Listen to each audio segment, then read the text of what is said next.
there's no secret in knowing that all of the growth that's happening in death care now is going to cremation. We've seen all the statistics about how the death rate is going to increase to the baby boomers, et cetera. And, you can refer to the Cana statistics. But, since 2016 was the first year that cremation surpassed burial as a preferred form of disposition here in the United States.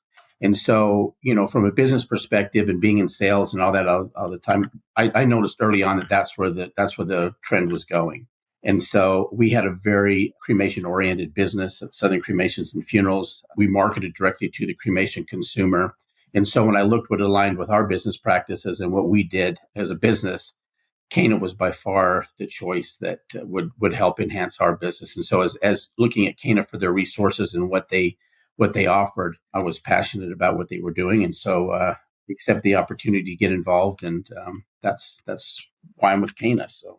Awesome. Okay, cool. So as someone who's seen both sides of the industry, which season of your death care career has been the most enjoyable? Well, my background in education was in economics. I never thought I was going to be a sales guy, right?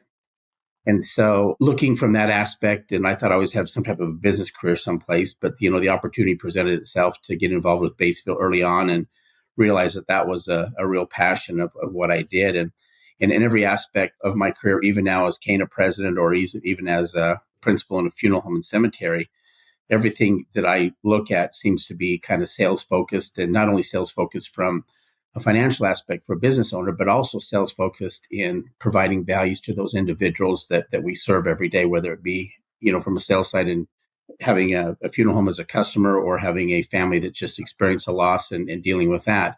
I think a lot of times that we don't put enough effort in understanding who our consumer is or who our customer is and understanding the things that make them tick in order to make sure that we are handling everything that they want us to handle.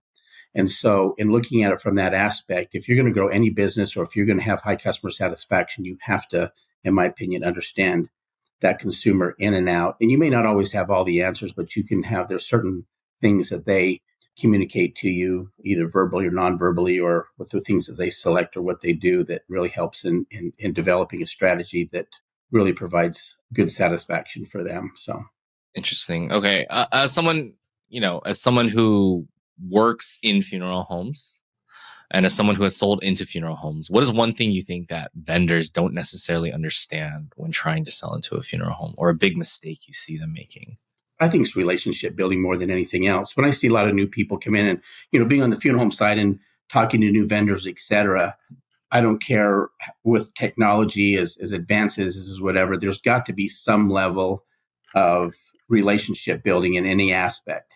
Even in dealing with a family that's just experienced a loss in a funeral home that you've never met before, there's got to be some type of a connection. There's got to be some type of relationship if you're going to serve that individual to the best to your ability. And it took me a little bit to figure that out. I thought, well, if I've got the best product and I've got the best price and I've got the best distribution and I've got the best marketing support, that there should be no reason for people to not want to buy my product.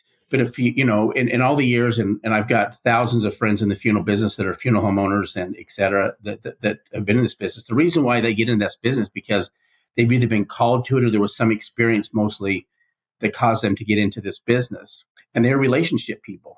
They're very seldom do you find, in my experience in dealing with somebody, especially from a funeral homeowner, that's strictly dollar driven or strictly profit driven. They're very, very few and far between. Now, are there some of them out there? Yeah, I've run into some out there that they don't really care about who you are as a person or whatever. All they want is the best price and being able to do that.